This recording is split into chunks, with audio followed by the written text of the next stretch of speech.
Ngiyanibingelela kuzo zonke indawo la kuzofikela khona le video lena ngiyenza njengamanje. Igama lami nguSibusiso Usabelo umfoka mabanga. Ngokudabuka ngidabuka le enquthu. Kodwa ke ibrand nami yami ngisebenzisa isikhathi esiningi ngingumjozana. Namhlanje ngizothinta indaba enkulu kwi-motivation namhlanje yasekuseni, indaba esihloko esithi umona kanye nenhliziyo ende.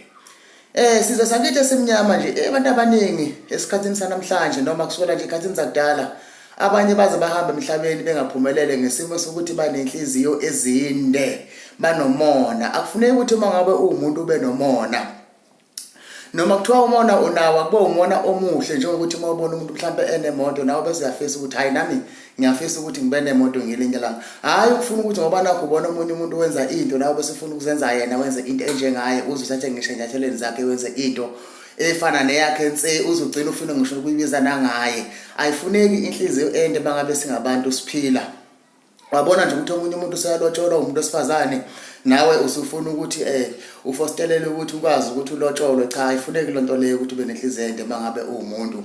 Wabona umuntu esomfundisi nawe usomfundisi, akufuneki lokho phambi kaNkulunkulu. Ufuna ukuthi uma umuntu wamukele lokho uNkulunkulu akuphe khona ukusebenzise, nawe mangabe ungakusebenzisa ngendlela lokho uNkulunkulu akuphe khona, uzokwazi ukuthi uqhubeke nempilo yakho, ube right, ube nswembu, ube njengomjozana. Yabona ukhuphukele phezulu. Konke lokho onakho akakupha uNkulunkulu ngephutha, kodwa wakupha ngenhloso yakho uNkulunkulu. Musa ukuthi ube nomona nabanye abantu mabephumelela, abanye abantu mabephumelela basize.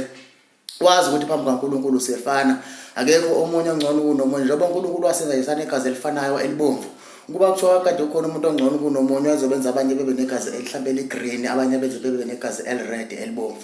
So ngoba uNkulunkulu siyefana kuyena, sonke siyalingana. Ngisho namakhono esiwenzayo ayafana kuNkulunkulu, konke kuyafana. Uzasho ngisho encwadini engcwele athi thanda umakholana njengoba nawe uyithanda. Akasho ukuthi yiba nenhliziyo ende futhi ukuzenza yena.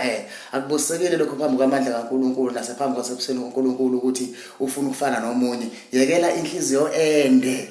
Yekela inhliziyo ende egcina ibayimbi kwesinye isikhathi kumuntu nje ogcine benenhliziyo embi abantu.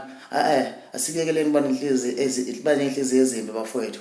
Asibe nenhliziyo nje ezinhle, ube ntofontofo ufane nami nje. Yabona nje mina nginenhliziyo enhle kabi, baningi abantu sengibasizile njengomjozana. Angifisi ukuba njengabantu, kodwa ngifuna ukuthi ngenze lokho uNkulunkulu angipha khona. uNkulunkulu wangipha isipho sokwazi ukufundisa abantu, wangipha isipho sokwazi ukucula, wangipha isipho sokwazi ukwenza amahlaya, wangipha isipho sokwazi ukumotivate abantu. So angithandi ukuthi bese ngizenza abanye abantu, ngithi nje ake siyekeleni umona.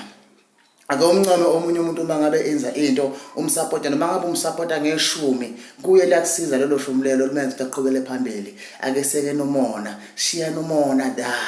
Yekani inhliziyo ezinde bantu abamnyama, nikhuphukise ingane zenu. Ngisho umuntu electure uthola ukuthi unomona ne-student enganona wafunda sakho isikhathi sikhona, uthola umuntu uthisha unomona wengane ukuthi ingane izopromoteka imdlula. Musubona mona thisha usibona mona wanamani. Uthola umuntu umfundisi mangabe ingane kashumayela encane egcotshiwe uNkulunkulu inamandla kunawo senomona, asafuna ukuthi kube khona abanye abashumayela enkonzweni akufuna ukuthi kushumayela yena kuphela. Aseke nomona ninje umona wenziwa abantu emhlabeni, kanti umona wani bafowethu. Asekele nomona, asekele inhliziyo ezinde. Ngisho ukuyisithatha somuntu sikwazi ukumsupport uthi nje hayi qhubekela phambili. Lokho kwenza ukuthi nawe into zakho ikhuphuke, ube nenhliziyo enhle egezekile. Ngiyabonga.